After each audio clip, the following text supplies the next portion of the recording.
भारतीय इतिहास में अनेक ऐसी घटनाएं घटी हैं जिन्होंने संपूर्ण भारत में खलबली मचा दी थी। इनमें से सबसे महत्वपूर्ण घटना थी भारत पर अरबों का आक्रमण। मोहम्मद बिन कासिम वो मुस्लिम आक्रमणकारी था जिसने 712 ईस्वी में भारत पर आक्रमण किया और सिंध प्रांत को जीत लिया। आज हम आपको यही बताने की कोशिश करेंगे कि अरबों ने किस तरह भारत पर पहला आक्रमण किया और फिर यही अपने पैर पसार लिए। साथ ही हम यह भी जानेंगे कि इस्लाम धर्म का उदय कैसे हुआ था। इस्लाम धर्म का उदय। सबसे पहले हम ये जान लेते हैं कि इस्लाम धर्म की नींव कैसे पड़ी। बताते हैं कि अरब के लोग कबीलों में रहते हैं और ये खाना बदोश जीवन व्यतीत करते थे। प्रत्येक कबीले के अपने देवी देवता थे जिन्हें ये लोग पूजते थे। इन कबीलों का नेतृत्व एक शेख के द्वारा होता था जिसका चयन कुछ हद तक पारिवारिक संबंधों के आधार पर होता था, लेकिन ज्यादातर बुद्धिमत्ता, व्यक्तिगत साहस और उदारता के आधार पर किया जाता था। 6वीं शताब्दी के आते आते इन कबीलों ने व्यापार को अपना पेशा बनाया और इसका सबसे ज्यादा प्रभाव पश्चिमी अरब के मध्य भाग में देखने को मिला जिसे हिजाज कहते हैं। आपको बता दें कि इस्लाम उदय के 2 प्रमुख स्थान मक्का और मदीना इसी इलाके में आते हैं। बाद में कुछ लोगों ने शहरों की ओर पलायन किया। ये लोग खेती और व्यापार करके अपना जीवन व्यतीत करने लगे। मक्का सबसे महत्वपूर्ण व्यापारिक केंद्र होने के साथ साथ एक मुख्य धार्मिक स्थल भी था। इस्लाम धर्म का जन्म 7वीं सदी में अरब देश में हुआ और इस धर्म के संस्थापक और प्रवर्तक हजरत मोहम्मद साहब थे। 612 ईस्वी के आसपास उन्होंने स्वयं को खुदा यानी अल्लाह का दूत बताया और अल्लाह के द्वारा बताए गए मार्ग को लोगों के सामने रखा। बताते हैं कि मोहम्मद साहब ने 15 वर्षों तक एक गुफा में रहकर चिंतन एवं मनन किया और उसके बाद उन्हें अल्लाह के दर्शन हुए। उन्होंने खादिजा नामक एक 45 वर्षीय धनी विधवा महिला के साथ धर्म प्रचार का काम करना प्रारंभ किया। कहते हैं कि यह महिला विश्व की पहली ऐसी महिला थी जिसने मोहम्मद साहब के नवीन इस्लाम धर्म को स्वीकार किया। बाद में मोहम्मद साहब ने खादिजा से विवाह कर लिया था। इस्लाम की स्थापना के बाद मोहम्मद साहब ने सारा जीवन खुदा के संदेशों और इस्लाम का प्रचार करने में लगाया। जिस समय मोहम्मद साहब ने इस्लाम धर्म की नींव रखी उससे पहले अरब के लोग प्राचीन अरबी धर्म का पालन करते थे। मक्का में कोई स्थायी राज्य या शासन नहीं था। यहाँ के लोगों में नशा करने और जुआ खेलने की बुरी आदतें थी। वैवाहिक संबंधों में भी स्थायित्व नहीं था और बेहुदेवाद प्रचलित था। मोहम्मद साहब ने अरब में प्रचलित अंधविश्वास और 300 से अधिक देवी देवताओं की मूर्ति पूजा की घोर निंदा की। ये मूर्तियाँ या चिन्ह काबा में रखे हुए थे। उन्होंने कहा कि हमें सिर्फ अल्लाह की आराधना करनी चाहिए।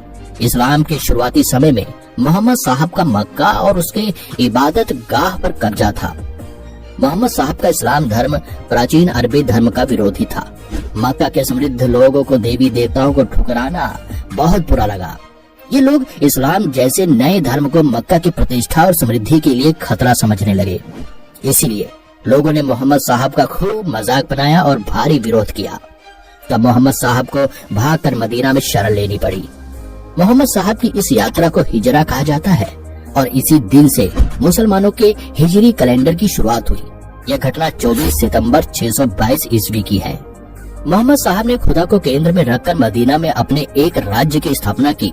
वे प्रथम मुस्लिम शासक थे, किंतु वे किसी भी अरब फिरके का नेता होने का दावा नहीं करते थे। उनके शासन का आधार कुरान थी। मोहम्मद साहब ने मदीना में इस्लाम धर्म को एक व्यवस्थित स्वरूप प्रदान किया। साथ ही उन्होंने अपने विरोधियों का भी डट कर मुकाबला किया। जानकारी के लिए बता दें कि इस्लाम धर्म में 2 ग्रंथ सबसे प्रमुख है। पहला कुरान और दूसरा हदीस। कुरान में वह ज्ञान संग्रहित है जो खुदा ने अपने दूत मोहम्मद साहब को दिया और हदीसा में स्वयं मोहम्मद साहब के द्वारा दिए गए उपदेशों का संग्रह है। मोहम्मद साहब अपने धर्म के विरोधियों के लिए युद्ध और राजनीतिक संगठनों दोनों का सहारा लेते थे। मदीना पर कुरैशों के आक्रमण के बाद 3 युद्ध हुए और इन सभी में मोहम्मद साहब की विजय हुई और वे कुरैश कबीले के शासक बन बैठे। इस तरह मोहम्मद साहब ने इस्लाम का प्रचार किया और हमेशा पैगंबर ही कहलाए। उन्होंने कभी भी किसी अन्य पद या स्थिति को स्वीकार नहीं किया। 632 ईस्वी में उनकी मृत्यु हो गई। हजरत मोहम्मद की प्रमुख शिक्षाएं क्या थी? हजरत मोहम्मद ने अपने अनुयायियों को 5 मुख्य शिक्षाएं दी थी, जो कि इस तरह है।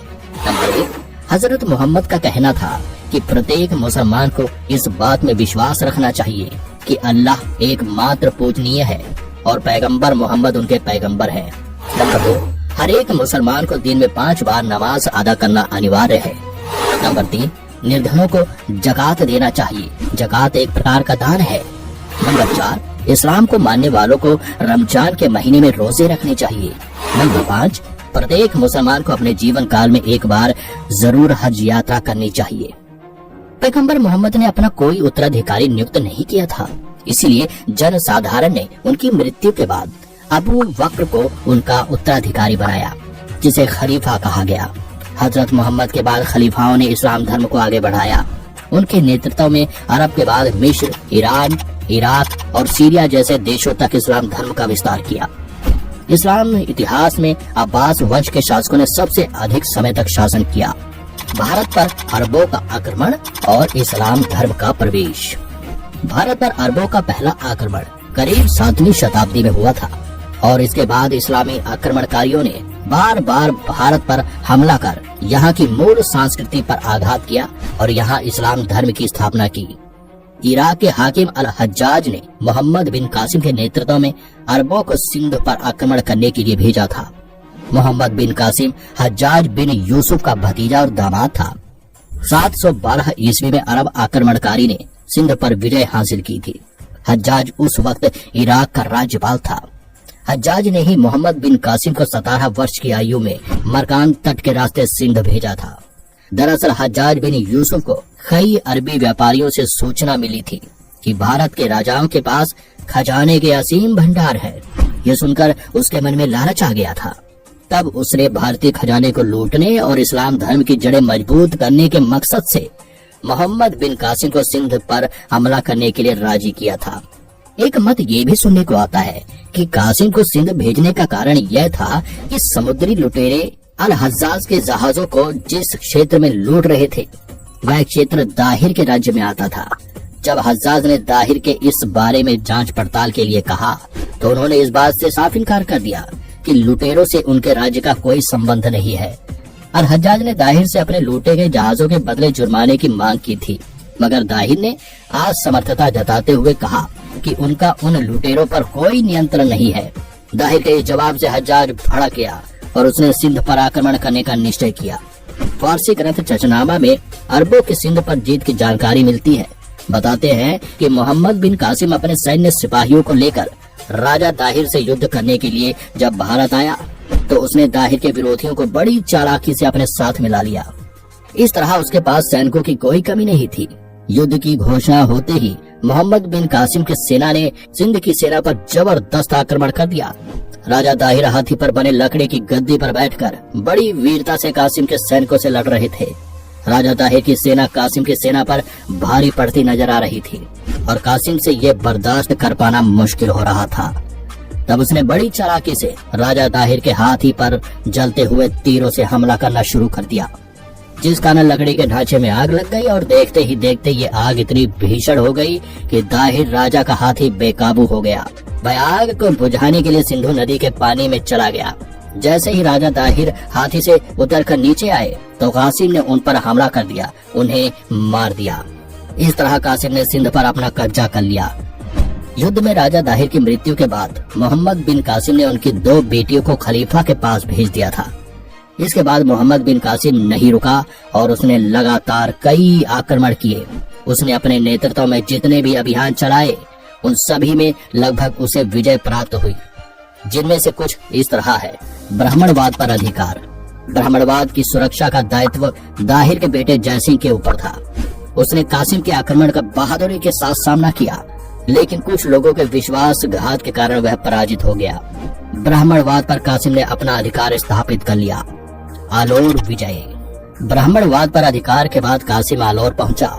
शुरुआत में आलोर के निवासियों ने कासिम का सामना किया, लेकिन अंत में उसकी ताकत की वजह से विवश होकर आत्मसमर्पण करना पड़ा। मुल्तान विजय। आलोर पर विजय प्राप्त करने के बाद कासिम ने मुल्तान की ओर रुख किया। यहाँ पर आंतरिक कलह के कारण विश्वासघातियों ने कासिम की सहायता की। उन्होंने नगर के जल स्रोतों की जानकारी अरबों को दे दी, जहां से दुर्ग निवासियों को जल की आपूर्ति की जाती थी। बाद में दुर्ग के सैनिकों ने आत्मसमर्पण कर दिया और कासिम का नगर पर अधिकार हो गया। इस नगर में मीर कासिम को इतना धन मिला कि उसने इसे स्वर्ण नगर नाम दिया। इस तरह अरबों यानी मुस्लिम आक्रमणकारियों ने भारत पर अपना पहला आक्रमण कर यहाँ धीरे धीरे अपने पैर जमाने शुरू कर दिए थे। उन्होंने भारतीय धर्म व संस्कृति को तहस नहस करने में कोई कसर नहीं छोड़ी।